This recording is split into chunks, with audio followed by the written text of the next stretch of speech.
Recording actually gets going. We're well aware how a recording works. I am personally not. So no, I said it for you. When I said that, I was speaking for both of us. Very low tech. Welcome to the SleeperWire show, everybody. Professor Chris and Nader here with you as usual on this beautiful Thursday night. How's it going, Nader? Did you have a good night? A T-minus playoff time. Right now, we got the first game of playoff time going on right now, and it just became 7-0 as soon as I flipped the switch. So I'm equally nervous and excited at the same time. Who's winning? I do not have the game on my computer. The Rams scored a touchdown with and right now there's only 11 minutes left on the clock, so they scored a quick one. I don't know how they did it. I have no idea how they did it. I just turned it on and 7-0, and now I'm equally nervous. Well, I will have to look that up here. We also have special guest Peter Howard on the show, host of the Dynasty Crossroads podcast and senior writer for Dynasty League Football. You can find him on Twitter at PA Howdy. Peter, how's it going, man? Welcome to the show. Pretty good, man. Thanks for having me on. Yeah, what's new? What's happening? What are we doing here again? We have a few segments that we're going to be talking about tonight. That is a good segue into, the next thing I was going to say. As you guys know, we like to do something a little bit different each week. We get away from the normal weekend preview shows that you'll hear on almost all other podcasts, just the same thing going through the matchups. We don't like to do that. We're going to be talking about players to pick up now for your playoffs in case of injury, what to do if you have a first round bye, and playoff streaming defenses. But before we get into that, guys, SleeperWire's a ton of stuff going on right now. Check out our Patreon if you want to win a signed Chris Godwin or signed Kenny Golladay jersey. Once we reach 100 patrons at patreon.com/SleeperWire, we will randomly pick one person, announce them on the show, and then they'll get their choice, Chris Godwin or Kenny Golladay. You get to choose. And even the $1 tier gets you in. So patreon.com/SleeperWire, check it out, get into the contest. Also, check out the SleeperWire store. Ton of stuff over there right now. And I believe right now you can get 15% off your order at sleeperwire.com/store. Well, guys, first thing I want to talk about here is the news for the week. First, big news. This broke today. Christian McCaffrey apparently tweaked a thigh muscle last week, and it tightened up on Wednesday when he returned to practice. And breaking news today, he is not expected to play this week. Peter, man, did this affect any of your teams? No. Well, that was a quick. No, I didn't have Christian McCaffrey on most of them. I mostly sell running backs when they hit peak value, and Christian McCaffrey hit peak value of all running backs ever at one point. So I've vacated all my Christian McCaffrey shares. I guess fortunately this year. Unfortunately for those facing the playoffs now, who might have been hoping to have him back. Nader, what about you? How many shares of Christian McCaffrey do you have? I happen to have a pretty decent amount of McCaffrey shares, and going into the last few weeks, I just said as long as I make playoffs, I'm winning the championship because that's when Christian McCaffrey comes back. And I was so convinced that's it. I won every league where I had him in. I was so convinced I won the championship right then and there because how Yahoo they love putting their projections, and the ESPN does that now. I mean, minimum, the worst league, it was a 140 projection with Christian McCaffrey in my lineup, and so I sat there convinced. And this is really sad to hear. Even though projections don't mean a thing. They don't, but they definitely they mean something in your heart. It's good to see. Like you see it, and you're like, oh, thank God. You see my team? It's Sunday morning. I'm projected to win by 20, and then you might lose by 30. Yeah, but the result doesn't matter. The projection. It's all that matters. Fantasy football, the result doesn't matter. All that matters is what you hoped happened going into the game. Because then you have excuses, right? If you're projected to win and you lose, you have excuses like, oh, my team didn't perform. I had an injury here, or this, that. Right. You got excuses. Well, I have a share of Christian McCaffrey in a 16-team dynasty league. I had the 101. It was a startup this year. So that was kind of a bummer. And in my money league, I hit 11-2. Had Christian McCaffrey in that league, and I've actually lost the super flex. I've lost McCaffrey, Dak, Joe Burrow, and now Antonio Gibson, and I'm still 11-2. So I'm hoping I have the first round bye this week, so I'm hoping next week Christian McCaffrey comes back, and I don't have to start Sam Darnold or Mike Glennon in my Superflex spot. So this actually dovetails really well into a later question that you have, but also I was just on the Open Bar podcast and we were talking about flipping the value if you're in your championship and in the hunt for a win this year.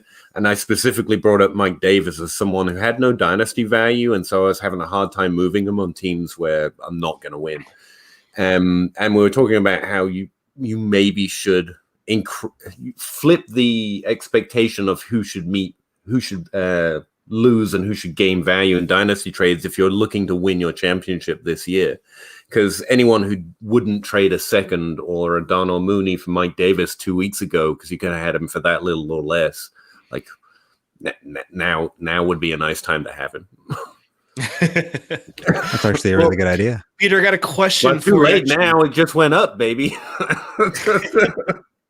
We have a question here in the chat from George, one of our guys here at SleeperWire. And this is a good question for you as a dynasty guy. He is saying, when will Zeke hit peak value? Or has that already happened? That happened a while ago, man. Sorry, that happened a while ago. It's an interesting question right now, whether you acquire, hold, or sell Zeke in Dynasty.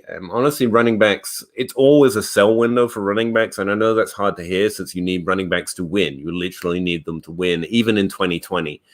But Zeke hit probably the peak value after year one because he hit year one. Most running backs, especially from the first round, hit their ceilings in year one. You can expect that to continue.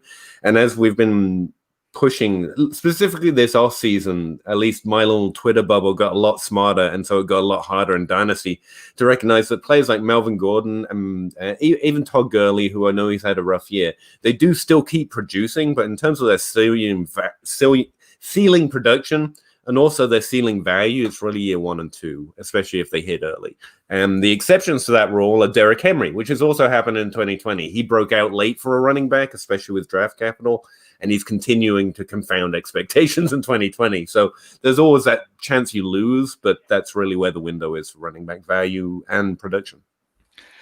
Let's move on here. The Chicago Bears paused in-person football activities on Thursday due to a positive COVID test. That is something you're going to want to keep an eye on. Hopefully it is, it was someone who was staff, not really involved with players or anything like that. And, we're going to have Allen Robinson and David Montgomery this week for our fantasy teams. Mark Andrews has been activated off the COVID list, so it'll be good to have him back. Josh Jacobs practiced on Wednesday, so it looks like the Devontae Booker experiment is done. Nader, how many leagues did you start Devontae Booker? None. I mean, the matchup was great against the Jets, but sometimes backup running backs are backups for a reason. So just not nearly as good as a starter. Luckily, I wasn't forced to do it. I highly recommended people do it. Unfortunately, it bit people in the butt right after. But I'm very glad to see him gone. Alexander Madison all over again, right? Yeah. I was just wondering, because again, I'm sorry to skip ahead, but to a question you have later, or we were planning to talk about later, do you have something that you use to try and distinguish between which running backs are backups for a reason and which running backs are backups because their starter is the starter? Like, where's what do you look for? Is there anything in particular? Because it's difficult. It's difficult. Yeah, you're correct. But he was a 3rd-round draft pick. He lost his job to Philip Lindsay, and they signed Melvin Gordon and released Booker on the Broncos. Of course, I'm talking about, which means the coaching staff probably knows a little something about his talent and his potential, whether he can't hit a hole to save his life, whether he doesn't know how to pass block. And then you come onto the Raiders, and even with a hurt Josh Jacobs, Jalen Richard has taken some carries and some pass catching ability. It just goes to show that, maybe you're a backup for a reason. Because let's face it, if he's talented, he'll be he'll find a way to be on the field. Yeah, it's difficult because I think that's a good way of looking at it. Look at the flow of their career, right? I mean, what's kind of happened, but then you get someone like Kalen Ballage, who I think everyone will be pretty happy to say, yeah, he was a backup for a reason the first few years, but then he is one of those running backs that steps in, and we had decent production out of him for a few games. So I was just wondering if you guys had an edge there, because I really It's just difficult, all right? I think you also have to look at the quarterback and the wide receivers around him. Typically, I always say, if you have a good quarterback, you got good wide receivers, your running back's going to be productive regardless of talent. And Justin Herbert, he's been killing it the past month and a half. The Keenan Allen one side, Mike Davis on another side with Hunter Henry as a tight end. He's not facing stacked boxes. They got to worry about stuff on the outside. So it gives him an opportunity to actually make plays in the running game. And you see Austin Eckler, now that he's back, he's continually making plays in the running game.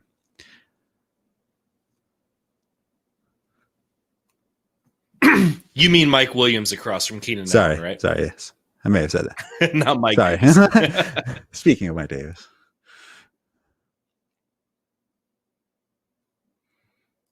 He's just got him on his mind now, that's all. Sorry, I was just sharing the link to the video. So. Oh, hang on, my mic keeps muting. Yeah, you're muting yourself. I did not click it. All right, I'm sorry, guys. Since we are live, that was a weird little thing. Antonio Gibson is doubtful for Sunday's game against the 49ers with turf toe. Apparently, it's a pretty severe case of it. That's a bummer. So, Peter, J.D. McKissick or Peyton Barber, are you hoping for PPR points? Oh, wow, what a rough question. As far as two running backs, I never thought I'd have to have a big opinion on. I think Peyton Barber of the two. If I'm looking for a floor, which tends to be what I'm looking for if I'm just trying to stuff someone in late, I'll go with the guy with the rushing floor, and I think that's much more Peyton Barber than it is J.D. McKissick. I mean, McKissick's been sucking up a lot of receiving volume, even without a missing person on the depth chart, and so that's interesting. But I think Peyton Barber's a more, capable rusher than J.D. McKissick is in anything. I'm not a big fan of J.D. McKissick overall. So, yeah. Even in a PPR? Because he killed it with Alex Smith for 2 or 3 weeks there. Yeah, it's a good point. I mean, it was 29 targets in 2 weeks? Yeah. Would you own 30% of the target share? For the whole team? So sometimes you might have to go with the receiving back. In my opinion, I'm going to go Jerick McKinnon. Especially, and maybe not typically, you would go the pass catching back, but when Alex Smith is the quarterback, I think that tips the scale a little bit, considering J.D. McKissick. J.D. McKissick, sorry. Not Jerick McKissick. No, my pronunciation is terrible today. Yeah, what's going on? What's going on? You know what? Let's take some time here. Nader, Nader, what's going on with you, man? Oh, man. I rushed in from work. I have to rush it. I'm holding in my bathroom pee. I'm on a full stomach. It's all bad. It's all bad. But a few years ago when I first started the Great Debate podcast, we were doing an episode that had Doug Martin in it. And I was arguing for Doug Martin. This was a summer Great Debate, so it was who to draft. This was several years ago. And for nearly the entire time I was arguing, I kept saying Doug Baldwin, like the whole time. Well, the problem is there's a lot of NFL players with similar names, and all you have to do is mess up once, and then it's just going to get in your head, and you're just going to repeat and repeat and repeat. Well, you think about how many Devontaes we have. There's a lot of Devontaes. Booker, Devonta Freeman, Devontae Parker, there's Devontae Adams. There's like 4 Mike Williamses. We don't have to go that far. There's like 4 people with the exact same name. But Nader, man, I just want to give you a little boost of confidence here. You don't have to take this. You're being reasonable and all having fun with it. But you could just tell them, look, man, you don't have to be such a pronunciation Nazi. It's okay to get a name wrong. Okay. What I'm saying is right. Stand up for yourself. I got you, man. Peter, you're a real one. It is okay to get a name wrong, and I'm gonna call you out on it. You say Jerick McKissick in a game against the 49ers. Yeah, I mean, the Niners, they have a great rush defense, which is also why I want to stay away from Peyton Barber. So J.D.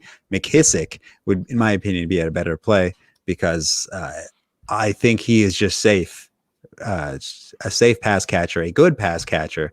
And when Alex Smith is the quarterback, he makes tight ends like Vernon Davis and Delaney Walker. And he, in my opinion, he made Travis Kelce what he is. And then now Logan Thomas.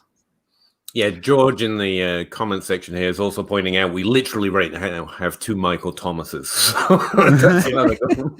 And Santiago on YouTube said on all the Devantes are spelled differently. Yes, they are. Yeah, right. Yes, Which is they actually a saving grace. If you do a lot of Right. statistics, especially doing historical stuff, a lot of the problem is trying to separate out those guys. Like there's 2 David Johnsons and one's a tight end, and there's actually 2 Adrian Petersons, which gets really weird when Adrian Peterson stats don't come out, and you're like, what's going on there? And it's because of this Adrian Peterson you've never heard of before. So that's the reason for having ID columns, which are difficult to create, maintain, and transfer across databases. So, just a little nerd anger for you here. Yeah. Could everyone have a different name? Is that so much to ask?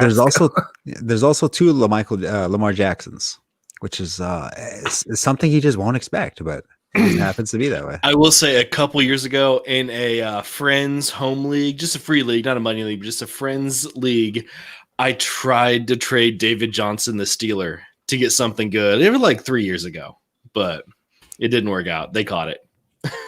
Nice. Well, and even this year, you can send D Johnson in a trade, and if people see Texans, they don't know if it's David Johnson or Duke Johnson. They might just click yes or no. Now you have to add the second letter of the name, and it gets really bizarre. D.A. Johnson or D.U. Johnson? Well, guys, it is J.D. McKissick for me. Let's go ahead and move on here. I think that's fair. And just to point out, my projections, as well as 2 of the stat services, say to lean J.D. McKissick over Peyton Barber. So I guess I'm just weird. I'm just remembering the start of the season because I drafted him, or I added him off the waiver wire for some reason in like the Scott Fish Bowl, and he put up like 14 PPR points. And I guess I've just got like reverse trauma from that one good game he had. I don't know. Yep. Des Bryant was pulled off the field Tuesday before the Ravens-Cowboys game after the team found out he tested positive, and then he quit. He just said, I'm done with football. And then it came out today that it was a false positive. So do we have any more news on Des? Has he returned or is he done? Was it just a tantrum or is he officially done? Today he did not show up at practice. I think he's visibly frustrated because this could have been his one chance to coming back in the NFL, and it was just taken away from him in a blink of an eye. I would imagine the Ravens would give him another chance in next offseason to make a name for himself on the starting roster, but it could be very safe to say he's done in football now. Well, I would imagine they'd give him another chance to come back and play this season if he wanted to. I mean, it's got to be hard when you worked this hard to come back. A team finally signs you, and then you test positive in week 13, and you have to miss weeks 14 and 15 because you're in the COVID protocol and you have to quarantine for 2 weeks. Yeah. Got to be frustrating. But since it was a false positive, I would think the Ravens would welcome him back, and it was just a frustration, I'm done, thing. You have to also, you're glad it's a false positive, but you have to think like he tested positive before the game. I'm really surprised they played the game. Yeah. Why did they continue on? Maybe it was just that game had been postponed so many days. They were just like, you know what? If somebody else gets it, somebody else gets it. Yeah, I don't know. It's weird. They kept postponing the Ravens game, but when all 3 Denver quarterbacks are out, they're like, you know what? We're still going to play. I guess it just goes to show if you're just not important enough, it does not matter. Could be. Well, it's in our last piece of news. We had 3 big name players who did not participate in practice on Thursday. Mike Evans, Julio Jones, and of course, Antonio Gibson. Can we expect to be without Mike Evans and Julio, or do you guys think they're going to play this week? Peter, I'll kick this one to you first. Sorry, guys, answering a question in the chat. Which specific news story are we talking about right now? Mike Evans and Julio did not practice this week. It's difficult, especially the year of COVID or the year of, increased player volatility to know what to do. Generally, I'm sticking to my guns with if I think a player is healthy and if that player is good, I start them. Okay. Julio Jones, if he's back, like last week, I had him lower in my projections, Julio specifically, because I didn't think he was fully back. And if this injury makes you think he's still struggling to get back, then it's fair to put him back into the questionable tag. Maybe I don't start him this week. Sure. But when Austin Eckler comes back, when Christian McCaffrey came back from that one glorious instance, if I think they're healthy, I'd let it stop affecting me. But with Julio specifically, he seems to be struggling a little bit this year. Mike Evans, I haven't read up on specifically that injury as much, so it's hard to know. And especially on that Tampa Bay depth chart, it's okay to be a little more concerned just because opportunity can go at least two other ways that are pretty enticing for a quarterback. But is Chris Godwin going to be back this week? I don't think he plays this week. He practiced fully today. I don't know how, but I think he's playing. I don't know. He had 10 pins surgically removed from his hand yesterday or 2 days ago, and he's practicing full. Well, is he just going to catch them all with his other hand? I don't know. I don't know. I really don't know how. I don't know how that happened. Mike Evans, he practiced yesterday in a limited fashion. Today, he did not practice. That probably means his hamstring didn't do something good for him. And either he's resting it or it's a pretty bad sign of things to come from. Nader, for what it's worth, it was a Jared Goff 1 yard touchdown run. Oh, that's so impressive. That was amazing. Quarterback sneak for the first that did absolutely nothing for everybody. I mean, you have Cam Akers out there, you got Malcolm Brown, you got Cooper Kupp, you got Gerald Everett, and you take a QB run in. Horrible play design, horrible play calling. Sean McVay. How'd you leave out Robert Woods, man? Oh, I'm going against him in a huge money league, so he can't touch the ball. Well, guys, we need to wrap up the news here. Let's go ahead and move on. I want to talk briefly about Pristine Auction. They have hundreds of daily auctions for all kinds of memorabilia. It is free to join and free to bid, and you only pay when you win. And right now, you can get $5 off your first item by entering promo code SleeperWire. Visit pristineauction.com. That's PRISTINE auction.com. All right, guys. Peter, Nader, we have 3 segments I want to go through tonight. First one is guys to pick up now. So what I want to do here is for each of us to talk about 2 guys who are most likely on waivers still, even if they had a good week last week, most likely still on waivers, who are good to pick up now in case of an injury to the starter. And Peter, as our special guest, I'm going to let you go first. Let's each do one player at a time. Oh, yeah, please let me jump on the swords first. That's fine.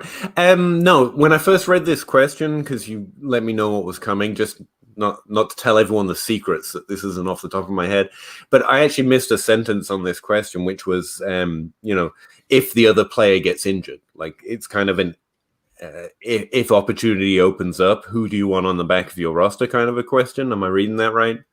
Yep, exactly. Okay, correct. Yeah, I went the other way. And just to point out, in my target share article this week for DLF, I was actually writing about Colin Johnson as a pickup this week, and maybe even Cole Kmet, especially from a dynasty perspective, because they've been increasing in their role significantly over the last few weeks. But both of them might be on the waiver wire now, and so it's not an in case of emergency break glass kind of a player.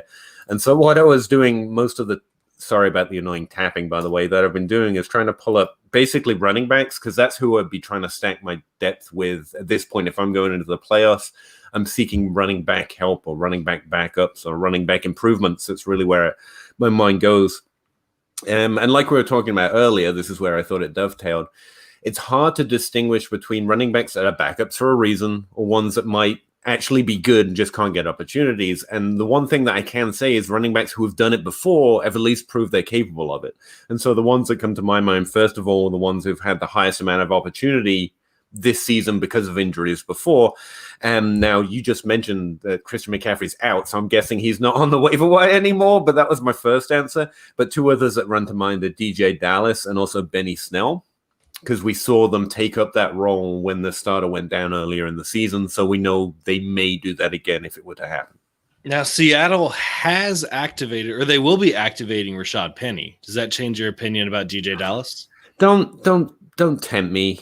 Okay. I have been owned so hard by Rashad Penny through the course of his career in Dynasty. He had less than a 1% shot of not having at least a top 24 season through his first 3 years. That was the line, and I'm still getting routinely owned for that line. So I would love for Rashad Penny to come back and actually get opportunity in Seattle. I just don't. Yeah, hopefully it happens one day, but at this point, there's no reason for me to think it's going to be next week. All right, so you did mention 2 players that you had originally thought about, but you have Nader, let's go ahead and move to you, because I see in the show notes here you got 2 good ones.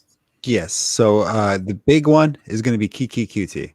He's owned in about 50% of leagues. And I mean, we saw last week he did blow up for a huge game in a bad matchup, I should say. This is against Indianapolis, where he had over 100 yards, handful of catches, and he should have got a touchdown. He got downed, I believe, on the 2 or 3 yard line, where that could have been easily taken in for a score.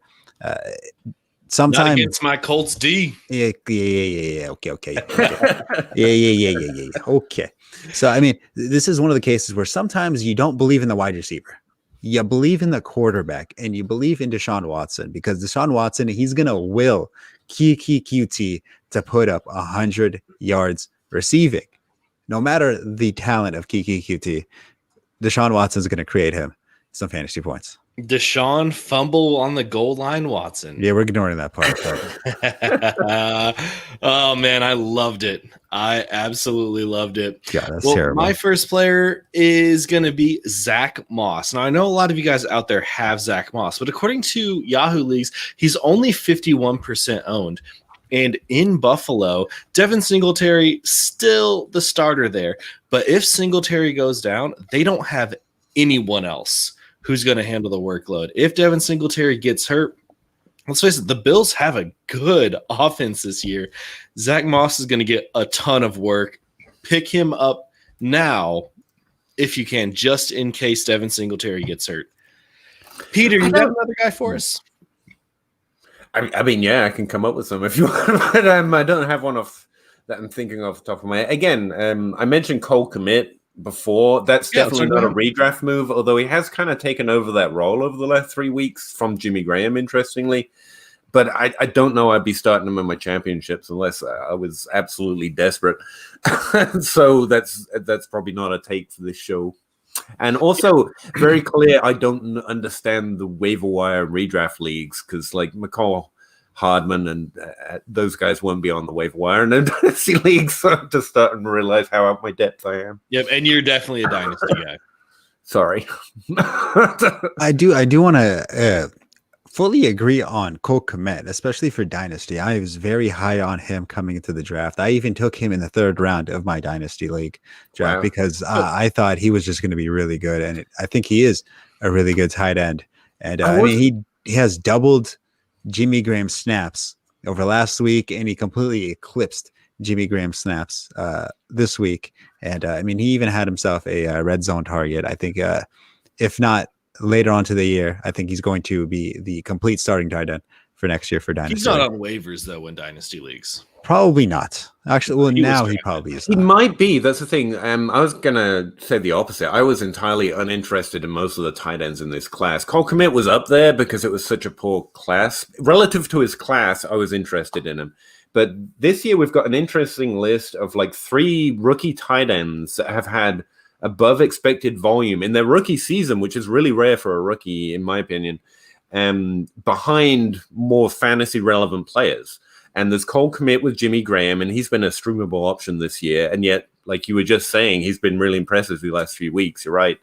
But you've also got like Harrison Bryant, and the other one was Albert O, who I'm not even going to try. Sorry, I'm not. Albert O behind Noah Fant there. Like all 3 are behind probably better assets and better players, but they have all had more target share than you would typically expect for a rookie tight end, especially a class that I at least felt pretty low on. So I don't know. It's an interesting list just to know. Again, throwing a dynasty take out there. Sorry, guys. But it's kind of interesting how we've got 3 players have all done that this year. Sure. Yeah, that's pretty rare. Nader, who is your second player? McCall Hardman, 24% owned in Yahoo Leagues. If Tyreek Hill goes down, he's a wide receiver 2 at worst, especially in that offense. Sometimes you got to go after the high-powered offenses, and you go after the players in the high-powered offenses. Sometimes, you're there because of talent, and sometimes you just happen to be in the right place at the right time. McCall Hardman would be one of those players. And my second player, Jamal Williams, 61% owned in Yahoo Leagues. Look, guys, if Aaron Jones goes down, I know that A.J. Dillon's activated off the COVID list today, But if Aaron Jones goes down, it's not A.J. Dillon getting all the work. Jamal Williams is going to be very involved. He's already really involved. He's already a startable asset as technically the backup player. I have a league where you have to start 3 running backs, and I had I forget who it was who went down, but I've been starting Jamal Williams every week for 10 weeks now, and Put he always Chase gets you Edmonds some on that points. same list. Yes, that would be correct. Chase Edmonds, almost the exact same story. I'm starting him in leagues, despite the fact he's a back. Sorry, I don't mean to interrupt. No, you're good. Go ahead. Go ahead. You're good. And and Latavius Murray would be in that same boat as well. But yeah, if Aaron Jones happens to get hurt, I would definitely recommend having Jamal Williams. Even if you think you're going to play against Aaron Jones, or if you have Aaron Jones, he's a good guy to pick up. And I was going to throw a quarterback in there real quick, Chad Henne. He's a good backup. If Pat Mahomes goes down, you're going to want to start him, especially if it's a super flex league. Grab Chad Henne off waivers this week before Sunday, so you don't have to spend any fab in case you have Pat Mahomes and Henne gets hurt, and Mahomes gets hurt. I do think that's actually a sneaky great idea. Now, I do want to say, Peter, you mentioned how do you decipher a good running back or a bad running back in the backup role? I think those 3 options that we mentioned earlier, whether that was Chase Edmonds, Jamal Williams, and Latavius Murray, I think those are ones that are good running backs that just happen to have somebody better right in front of them. The thing is, Alexander Madison would have made that list for me too, and the one chance he had. I mean, that's a great. Like I say, I'm not saying I got a better process. It's just interesting for me to know how other people try and work this unworkable solution. Like something I was thinking about with Moss and Williams, and even the guy I Chase Edmonds. Like something that I've seen happen before is like a Royce Freeman, not Rashad Penny, dang. You've got him in my head now. Philip Lindsay scenario where they were basically splitting the opportunity in that rookie year for Philip Lindsay, but when one of them was out, the other one didn't exponentially increase. And so I've also got it in my head that sometimes they're splitting the work because they both help each other out, but they're not going to excel without the other either. And so I don't know. Tough, man. You gotta watch the tape. Okay, just watch and see who's impressive, I guess. But Latavius was great without Alvin Kamara last year. That's true. Chase Edmonds was great without David Johnson last year. Jamal Williams can definitely handle it. But you mentioned Alexander Madison, right? We've seen games without Dalvin Cook. Yeah. When Alexander Madison started, and it wasn't impressive. He looks better with Dalvin Cook in the lineup. It might be that situation. It's hard to admit though, because I do like Alexander Madison. He's shown some things, but you're right. When he's had the chances, it hasn't come through. You also have to think about there's some stuff that, of course, they produce fantasy points, but there's some stuff that happen onto the field that there's not, like pass blocking, route running, and being able to identify a blitz, which also goes into pass blocking, and then even run blocking if it has to be needed. So somebody like Saquon Barkley, he might be a powerful runner, a great runner. He is a horrible pass blocker.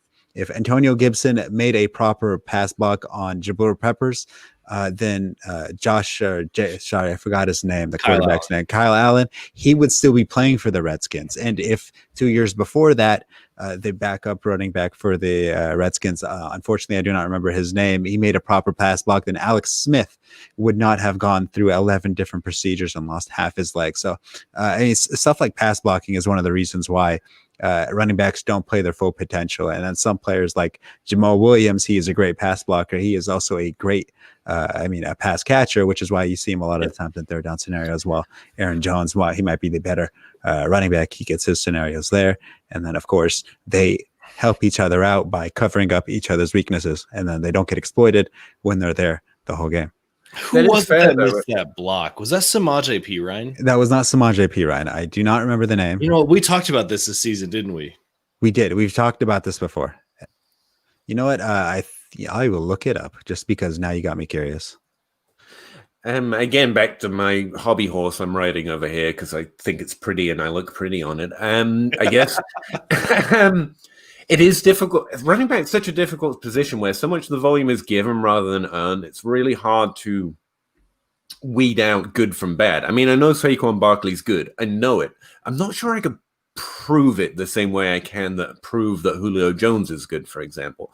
But because opportunity works in such a different way. I mean, to your point, everything you guys just said is right. I weigh it, I think of it in my head, but it's not something I can know when to listen to and when not to listen to. And that's what makes running back difficult. For an example, the arguments I was having when Jamal Williams and Aaron Jones were drafted was Aaron Jones is better, but Jamal Williams can pass block, which, like you said, is still true, just kind of doesn't matter when Aaron Jones is better, but sometimes it goes the other way. So, I don't know. That's why I keep asking you guys about this stuff. I ask everyone because I can't find a way to know which one of these narratives to listen to in each individual circumstance. You're right about Madison, though. I forgot he'd had the opportunity so many times, and it's never quite come through.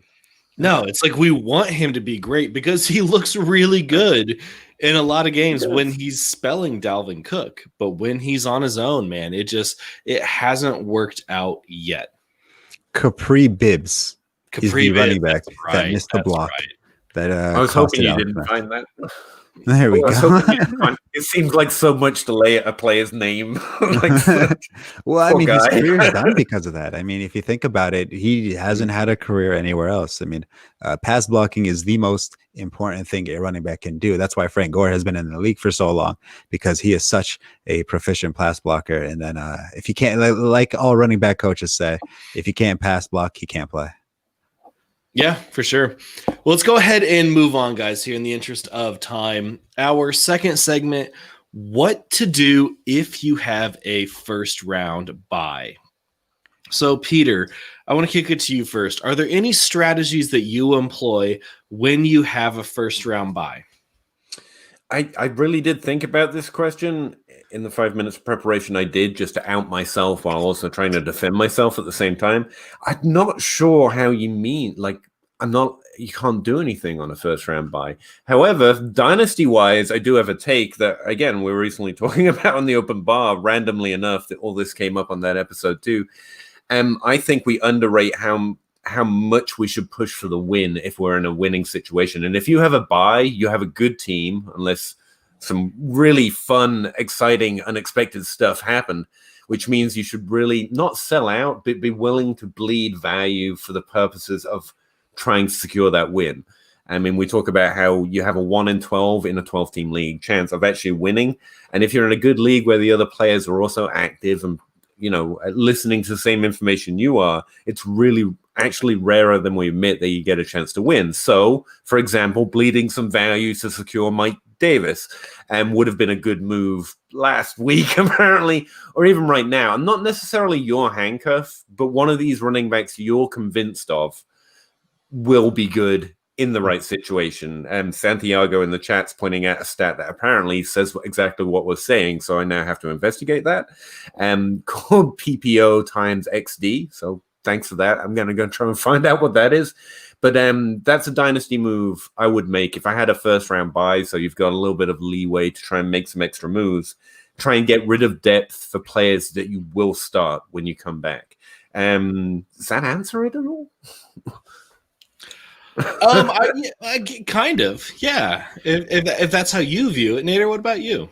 I think the best thing you could do is stack, quote unquote, non-skill position players. Like right now, you kind of know who's going to be in your starting positions, so you kind of know these guys. I have these running backs, I have wide receivers. I'm not taking them out. They got me here, so you might as well keep a backup just in case they're injured. A replacement running back and a replacement wide receiver. But sure. Unless you have like a Kyle Allen or a Josh Allen or a Kyler Murray, something like that, then you may be on the potential of streaming quarterbacks. So you might want to look onto your week 15 or 16 matchups for quarterbacks, see if you have a better option, or look at your week 15 or 16 defenses, see if you have a better option. Or you can go instead of the investment routes, is which I call it, you can go on the handcuffs route, or just pick up everybody's handcuff running backs. So just in case your opponent's running back gets injured, you currently have the new starter, or you can be the safer route, pick up your own team's handcuffs, and then that way, even if your guy goes down, you still have somebody in turn. I think for a dynasty, it's a little bit harder because, for example, Peter, I have the Niners defense in dynasty. And of course, with all the injuries, they're rendering pretty difficult to start. So I'm currently streaming defenses, and right now I have Washington defense going against the Niners this week. So I would have to think of do I stream a defense or do I drop another, because in Dynasty you have a lot of investments in players. So you kind of have to consider, would I drop another investment for a defense, or should I keep streaming what I have? No, essentially my point is we should get more redrafty if we're in a position to win. And it's a season of backups and matchups. And like you said, I even forgot DST was a bigger thing in redraft, because we have IDP players, or we just don't have defense in most of my Dynasty leagues. So yeah, that's a good point. I remember doing that back in the day when I played more redraft. It was to start having multiple defenses because you don't need that depth anymore. Mm-hmm. There we go. Yeah, Nader, I like what you were saying is who's gotten you there. Who's going to be in your starting lineup. You don't need 3 backup wide receivers on your bench. You can release some of those. You can pick up that streaming quarterback for week 15, or you can pick up a handcuff. One of the strategies that I like to do is not only, I talked about this with Chad Henne. I like to pick up a quarterback who I know will step in for the starter if the starter gets hurt. But what I also do is, you have that first round bye. You can see you're going to play the winner of this matchup the next week. You need to look at both of those two teams. You need to look at that matchup and look at all the players playing and the benches on both sides and say, okay, if this team wins, I think this team is going to win. If this team wins and they have injuries, who are they most likely to pick up? Who do they need? What position do they have to replace?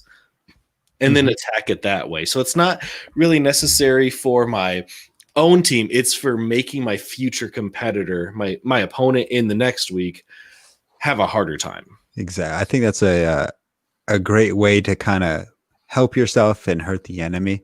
I think that tactic is great. Mr. Reed says you should just drop defenses altogether. So no, I'm going to disagree with you. I don't think you should drop defenses. I think you should combine the kicker and the defense together. So considering they're both basically special teams, and if your special teams score, the defense gets the points, you might as well just combine them together. I think the kicker should be a part of the defense. That's the way even bad teams have some sort of defensive value, because like the Falcons, they have young Hoku, so that intensifies picking up the Falcons defense. That way you have their defense that could potentially get you points, and then you have young Hoku. Considering when you pick up a defense, you're basically kind of like golf, like their score is just going to consistently go down after, unless you get a lucky touchdown. I think that's the best way to do it. And then with the extra slot you free up, you can probably put in like a flex, but I don't know if any leagues actually have that where you can combine a kicker and a defense. I don't understand that. I never did for kickers. But anyway, not to get into that whole debate. I guess where you have a first round bye, if we're going full on toxic mode, you can use that free moves of waiver wire just to tie up players that you can drop literally before the next waiver wire deadline, so they can't add them back to their team if they're going to need a start. You can even just tie up defenses that have a good matchup in week 14. You can tie up defenses or kickers for that matter if they're in your league, if you ban them and send them to the moon or not, and you can tie them up. And because you don't have to set a lineup, you can use those depth spots just to make sure whoever's facing you next week can't add them.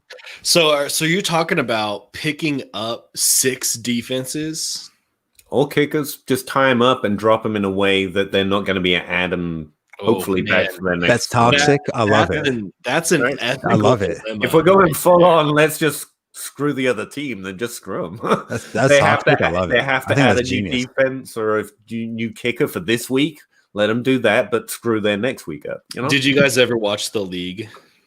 I seen like an episode or two of it. I haven't been able to. There's that episode where Ruxin picks up all of the defenses off the waiver wire the night before Sunday, and then the next day has a meeting to. I think it's kind of like an open house party to get his son into like the rabbi school, or the rabbi elementary school or daycare or something like that. And then the rabbi finds out that he did that. It's like, is that ethical? And he says no.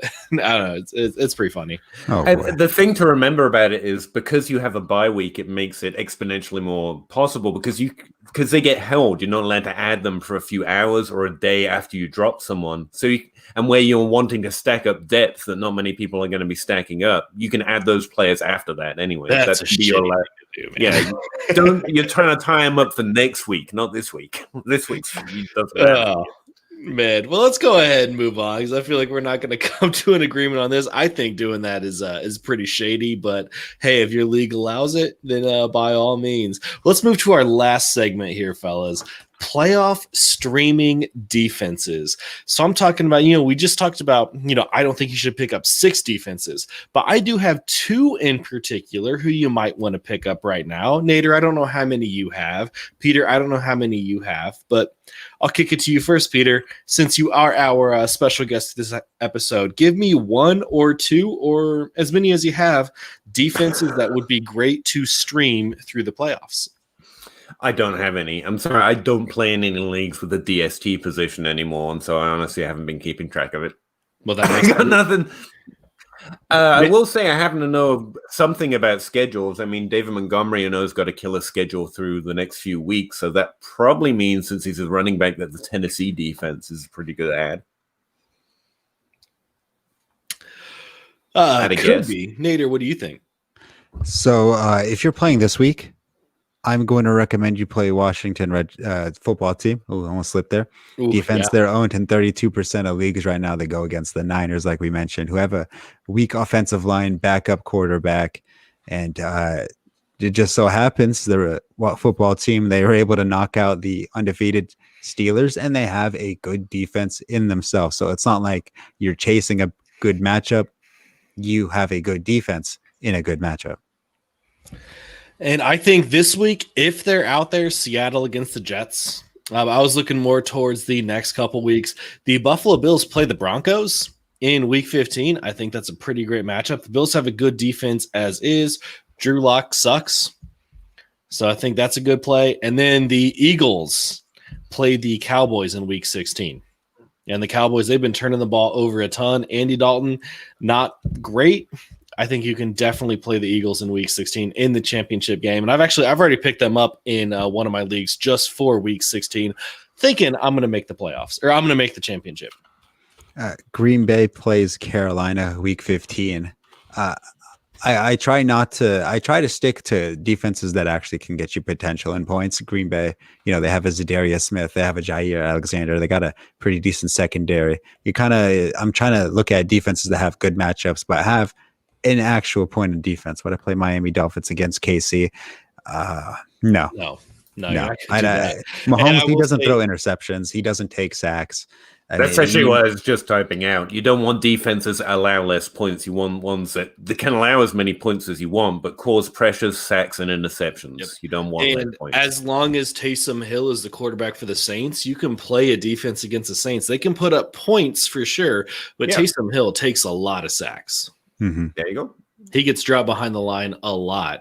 I'm not dropping the Dolphins defense, but I'm not throwing them. You're not playing them against the best offense in the league. Mm-hmm. And it just goes, just a quick stat.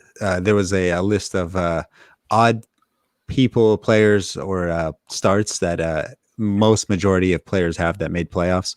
If you own the Dolphins defense, then you had a 54% chance of making playoffs this year, which is, I think it was 13th highest. How many people owned the Dolphins defense going into the season? 3%. Probably less than 5. Yeah. Yeah. I mean, you have to be a Dolphins fan to do that. And even then, it was pretty difficult to justify that. And finally, guys, that's going to wrap it up. Come prop up with us on Thrive Fantasy. It is a DFS app for player prop bets. For the NFL, they have all kinds of sports. For the NFL, you choose 10 out of 20 player prop options to build your lineup. The riskier the pick, the more points it's worth. You earn the most points to win a share of the prize pool. Use promo code SLEEPERS with an S when you sign up today. And you'll receive an instant $20 bonus on your first deposit of $20 or more. Download Thrive Fantasy from the App Store or Play Store. And when you use promo code SLEEPERS, email a screenshot of that to us at sleeperwire@gmail.com, and it will automatically get you into a 2021 SleeperWire Listener League. But guys, that's going to wrap it up for this week's Thursday episode. Peter, thank you so much for joining us. Why don't you tell our listeners where they can find you and follow you and support you? Yeah, thanks. Sorry, guys. I was talking to George in the chat again. Yeah, I really enjoyed being on. It was great to meet you, and absolutely amazing to get a chance to talk to you. You can find me on dynastyleaguefootball.com. That's where most of my articles get posted. I have a Patreon and a YouTube page like everyone else in the world at this point. But yeah, my @ is PA Howdy, and I normally live on Twitter. So @ PA Howdy. That's you can pretty much find me there 24 hours a day. I need to get a life. But until I do that, I'm here to talk about football whenever you want. Hell yes. Nader, what about you? You can basically the same as Peter. I'm at Twitter, @TopTierTactics_. I'm a little new there, so bear with me. I'm trying to figure out how that works out. You guys could listen to my own podcast that I have with my co-host at Top Tier Tactics Fantasy Football. There is mostly a roast session with some football included. Today, we kind of just vented about Christian McCaffrey for a good 20 minutes before we got into the show. So if you like that kind of stuff, well, then you should check us out. And I was told by his co-host to go screw myself because he's a Raiders fan and I'm a Colts fan. And this was a specific message he wanted to make sure I relay to you. They're going to crush the Raiders this week. He asked me on the final score for that game. I told him it was going to be Colts 27, Raiders 20. No, I think the Colts are going to win by 40. I mean, with the Raiders defense, I wouldn't be surprised. But Colts 38, Raiders 17. I mean, if you have to think about it, I mean, Phillip Rivers played the Raiders twice a year, so he knows them a little bit better. But at the same time, the Raiders know him a little bit better. Yeah, that's the homer in me. You can follow me on Twitter at prof_ChrisSW and the SleeperWire Show on Twitter at SleeperWire Show. Peter, thanks again for joining Nader and I this week. It was a lot of fun. Everybody else, thanks for tuning in. Thanks for participating in the chats. We will catch you all next week. Good luck, everybody.